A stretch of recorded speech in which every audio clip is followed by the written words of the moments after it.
1 second, our further presentation, and this is our crowd. We got 4 people here.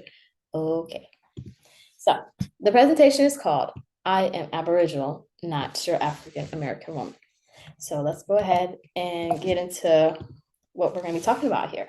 So first, we're going to start off with the Eve gene, the bloodlines of the entire world, and we're going to see what the Aboriginal people of the world look like and what it means to be Aboriginal. So let's start with that. First, we're going to define what it means to be Aboriginal, and I thought we might start with the term Negro.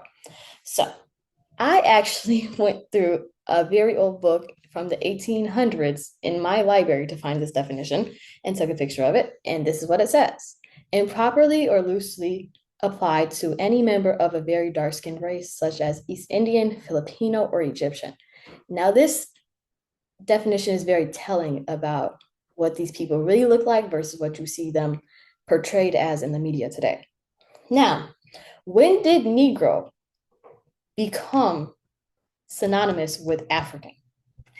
That was not actually an initial connection. Negro didn't originally mean African at all. Negro meant dark-skinned, but in the latter half of the 16th century, the English began to refer to Africans as Negro. Therefore, it became synonymous. But I want to emphasize the fact that Negro didn't always mean African. So we're going to start to break down those associations in your mind. So this is what Malcolm X has to say.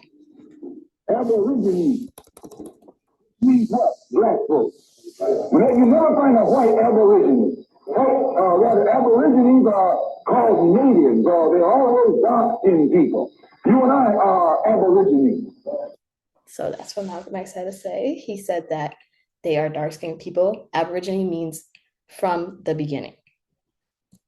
So I want to highlight the Aboriginal people of the world to get a better understanding of what they look like and what they stand for. So we got to start off with the good old Australians, the oldest living civilization to this day. And they are known for their bright face paint, their dotting, as you can see on the chest of the men, and their ancient knowledge of the sea. Next, we have the Polynesians. Although, this might not look like the typical Hawaiians that you see. These are the true indigenous people. They are known as the masters of the sea. They are known for their beautiful ceremonial dancing and their medicinal knowledge. I want to show you what is called a tuiga, a traditional headdress worn by Polynesians, and I want to show you a little bit about how it's made. Now let's keep this in mind when we're watching this video. So the hair traditionally was cut from your ancestors. It may be your mother or your grandmother. This hair in particular belongs to my great-grandmother and was cut in the year 1900. So the hair... So you can see that, the idea that we've been sold that how Hawaiians look could not be truly possible. Because if you look at the tuiga, it's cut from their ancestors' hair. And if you look at the hair on top of their head, it could not be bone straight Asiatic hair. It has to be kinky. It has to be curly. It has to be fluffy. So I just wanted to note that. I thought that was a little bit of evidence just hidden in plain sight. Next, we have Papua New Guinea, home to over 800 languages, one of the most diverse places on the planet, located near Australia. They are known for their eating of an indigenous red plant that causes this redness on their face, and they paint their bodies with it. They are known for their advanced warfare tactics and their very strong tribal pride. Next, we have the Indians. They are also dark-skinned people, although that's not always how they are portrayed. They are home to an advanced resource of math and science and medicine known as Ayurveda. Sorry if I butchered that, but it's a very advanced medicinal system that dates thousands and thousands of years. Then we have the Malaysians, known for their agility, their small stature, and their poison dart hunting. They would get venom from a poison dart frog and they would dip their arrows in it, and that's how they hunt, and it can kill a man within 30 seconds. Then we have the Filipinos, the Ada, I believe that's how it's said.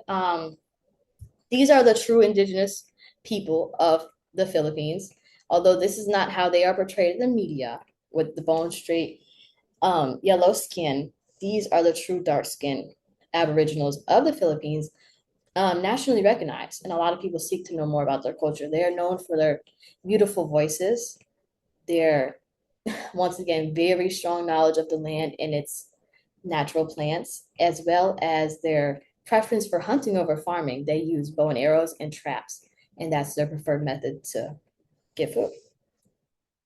And finally, we have the Americans.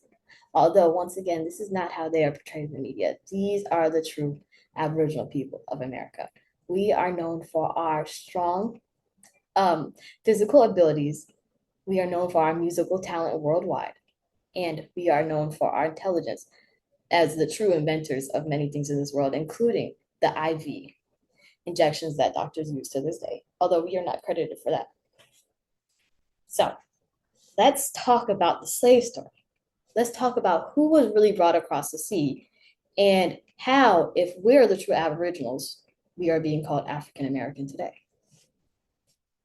So I wanted to highlight a deleted paragraph from the Declaration of Independence by Thomas Jefferson. And in it, he talks about the war that the British colonizers waged against the Americans, the European Americans. And he says that they were a distant people who were captured and carried across the sea to another hemisphere. And now, in his words, the British colonizers were inciting those people to rise in arms among us. It seems in this excerpt that was removed, we can find history. We can find that the Europeans were actually being captured and carried across the sea, his own people, because he said among us. And there's a lot of documented history, although we're not taught this because, our children are in their educational systems being indoctrinated. We are not taught the history of the European slave trade. So I wanted to, once again, back this up with some evidence. This is the US Census of 1790. And you can see there's a few categories of race. There's free white males, free white females, and all other free persons, as well as slaves. So the addition of free implies that they were not inherently so, which implies that they were in fact slaves.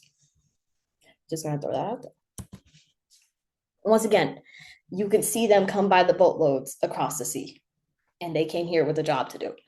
Now, you will not find a single picture like this of our ancestors being carried across the sea. I'm just going to put that out there. You might find drawings or recreations of what they believed might have happened, but you will not find this. And once again, from the Library of Congress, this is a drawing of the time that is titled Slavery of Europeans and Asians in Open Air Market in Turkey.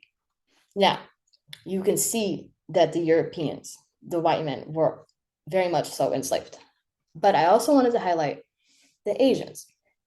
There was a heavy East Indian/Asian slave trade in America, which could explain how the Asiatic race got to this continent, which I will break down a little bit more later. But I just wanted to show the relationship that Asians and Europeans have. Now, finally, I am Aboriginal and I'm not your African American woman. So what does that mean? Well, first, let's talk about who did the colonizers meet when they came to America? And what did the European ancestors have to say about this? Well, their ancestors said in 1524 that they are dark in color, not unlike the Ethiopians, with thick black hair, not very long, tied to the back of their head.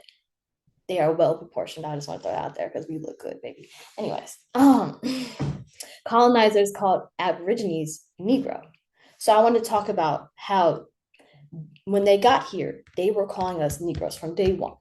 The Brazilian Indians, they were called Negroes. And this is very much supported by ancient texts of the Portuguese, the Spanish, the Dutch, etc., etc., etc. But later, a few centuries later, they tried to go back and say, oh, well, we're sorry. They weren't actually Negroes.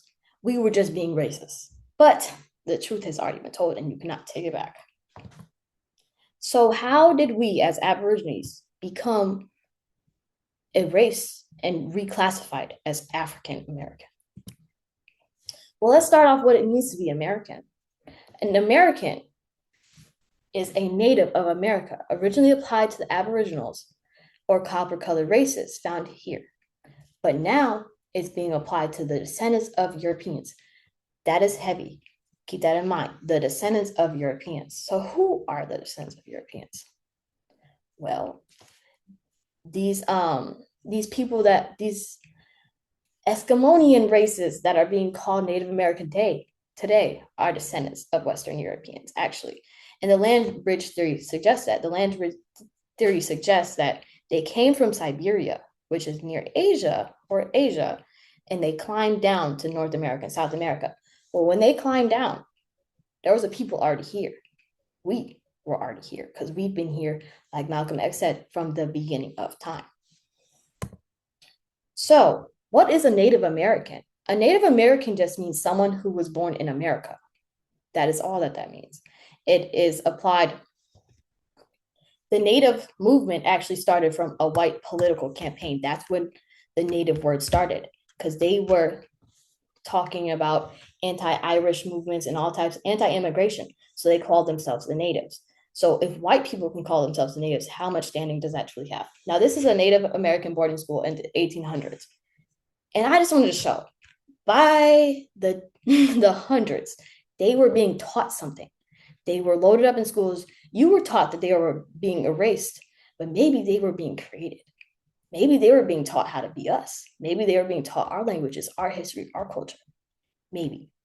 When I was going through the diary of Thomas Jefferson in the 1700s, he talked about the Indians and Aborigines as if they were different people. In some sentences, he gave himself away a little bit. And it seems like there was almost an agenda to erase the true people and invent a new one. And when talking about mound building, he asked the so-called Indians where they had learned such practices. And he pondered if they had got it from in his words, Aboriginal Indians. So that means there seems to be a difference between these people and the Aboriginals.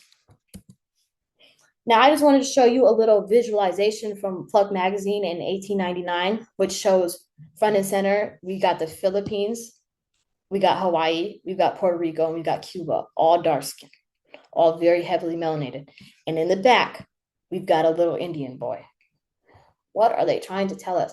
Maybe when they shoved our children in schools, they taught us something that was far removed from the truth. So once again, I want to highlight how history is graded.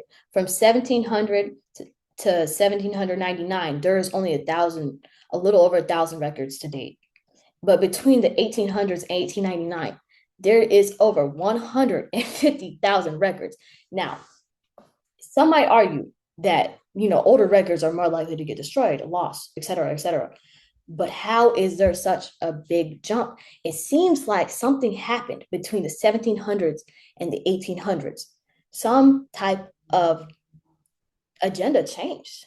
So they got rid of the old and they brought in the new. So I want to tell you about the U.S. Census taking, which is where they come to your house, they knock on your door, they ask what race you are, how old your mama is, how old your brother is, how old your auntie is, where y'all from, what y'all do, all that. This is done by the enumerators who are unsupervised, and they would write down in their opinion what race the people were that were in front of them. So in their opinion, anybody with a dark skin could be labeled colored, Negro, African, whatever. And in their opinion, these people could be labeled Indian because these are the people who are more closely related to them. But sometimes, just sometimes, the truth slips through the cracks and we are able to see what is truly under the surface. This is an Alabama senator, probably a direct descendant of plantation owners from that state. And in a recorded meeting that got brought into a courtroom, legislators were referring to Black Alabamans as Aborigines in their own words. And in the court documents of Greater Birmingham Industries v. Secretary of State for Alabama, they said not a single legislator objected to these statements. So in their private conversations, they're calling us what we truly are. But when it comes to light, they apologize and they're also sorry. And they don't even recall, in his words, they don't even recall the conversation happening when brought to stand. Now let's talk about paper genocide. How do you erase a whole group of people on paper? I'm going to tell you about the Racial Integrity Act of 1924, where any birth certificate predating 1924 that was written as Indian was overridden as colored. So anybody with Indian on their birth record was stamped over as colored. And to call yourself Native American or to call yourself Indian or Aborigine was the risk up to 1 year in jail. And not only that, they would determine racial identity by things such as physical features or even your family name, your last name. So if they felt like you looked a little too dark, or if they felt like your name was a little too black, yeah, you was getting written as colored, even if your grandmama and your grandmama before that was Indian. So I want to talk about what was going on in the slave trade at this time. According to Indian Slavery in the Americas by Alan Galloway, between 1670 and 1720, there were more Indians being shipped out of one of the most major ports in the country than there were Africans being imported. So that means that the majority of the so-called slaves at the time were Indian. They were Indian. And you can see as from the Library of Congress, one of the slave ship manifests is saying it's going from the port of Orleans. So if the slaves were Indians and if the Indians were Black, then who are the true Aborigines? Let's talk about it. Negroes the American Indians were labeled as Negroes in the early shipment records, and they were called often Negro and mulatto.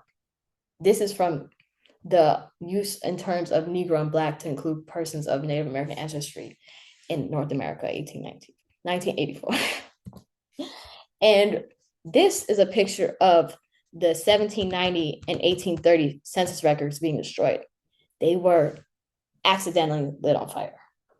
And probably millions of people's ancestry was lost in this nationwide fire episode. So it seems like they're trying to erase something. So what do they stand to gain? Why would they go through all this trouble?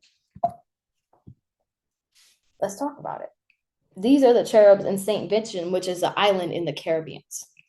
And in it, a British colonizer named William Young was sent to the island. And man, them people was acting a fool. They was fighting them back. They was initiating war, and they was doing their thing. And so Young decided to come up with an anti-Carib tract, stating that y'all are Negro colonists, Negro usurpers. Y'all are not from this land, according to him, and therefore you have no rights. And that tract right there got them removed. They were shipped to Honduras simply because that man said that that's not their land. So let's see what Martin Luther King has to say about this. Listen closely. Farming, not only that, they provided low interest rates in order that they could mechanize their farms. So in this clip, he was talking about what the U.S. government did to uplift the white citizens at the time. And he says, not only that, they provided low interest rates so that they could mechanize our farms, as in our land. And this right here, this is the type of speech that got him killed. It wasn't the I have a dream. It was when he talked about getting our land back that suddenly shots was fired. So once again, I am Aboriginal. I'm not your African American woman. So you ask, if I'm not African, who am I? So this is an excerpt from The Races of Mankind by Robert Brown. And in it, he describes the American Indian race as being a deep copper color. So I want to talk about in some of the excerpts, they were saying that our people had straight hair. I want to tell you about Garrett Morgan, who invented the hair perming cream lye base. And he used to dress up and call himself Big Chief Mason, wear a headdress and all that, and so-called pretend to be indigenous, perhaps a nod to his mother's native ancestry. So that makes me think that maybe our people had some type of method to straighten their hair, such as him. And so in these pictures, you can see that our grandmothers, they would meticulously comb their hair, oil their hair, lather their hair, braid their hair. And over time, that can physically manipulate and train the cuticle to grow straighter. And I just wanted to highlight that. That's somebody's grandma right there. So I just wanted to give you a picture of a full-blooded Choctaw Indian as pictured.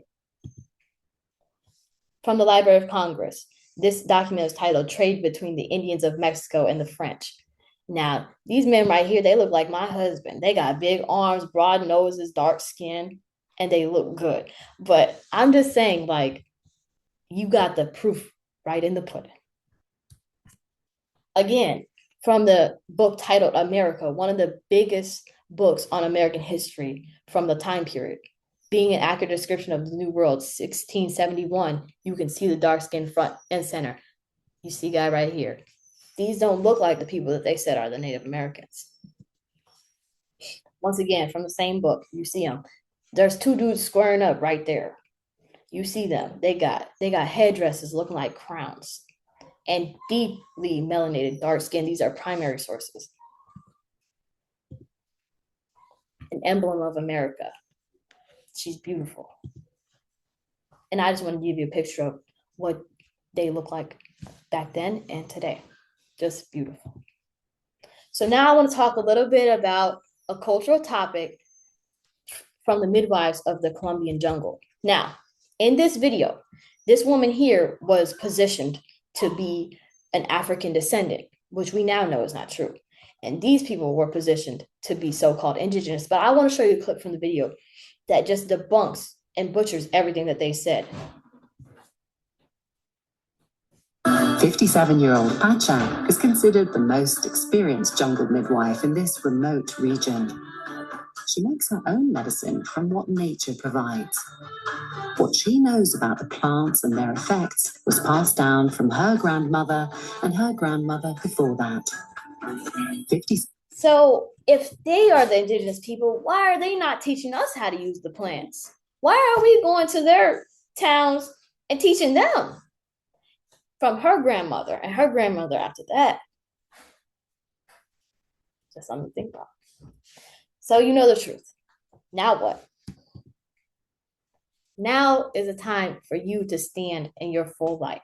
It's time for you to trace your ancestry. According to the United Nations Declaration of the Rights of Indigenous People, you have the right to self-determination. So if you determine that you are indigenous in fact. When you determine that what your grandma said about being Indian was in fact true, and you want to stand in that light, you have the right to do so. And can't nobody stop you. This is a time where we start to get our rights back as people, because as long as you're an African American, you're a Negro usurper, a Negro colonist, and hardly a citizen, a second-class one at best. So let me tell you about Ella Rose Dean-Trammell, who was born May 9th, 1928. I struggle with time, sorry. She is the great-grandmother of my husband and the great-great-grandmother of my daughter, Sequoia. She was born in Mississippi. She raised, I believe, 9 children. And she taught each and every one of them of her ancestry. She is Cherokee. And she never denied, hid, or lied from anyone. And I urge people to remember what our ancestors told us, not what the white people have told us. And this presentation is in honor of her. So, one last thing. The proof is in the pudding. Or maybe it's in the cornbread. But these are the beautiful women of Brazil at the Rio Carnival, showing you all the truth hidden in plain sight.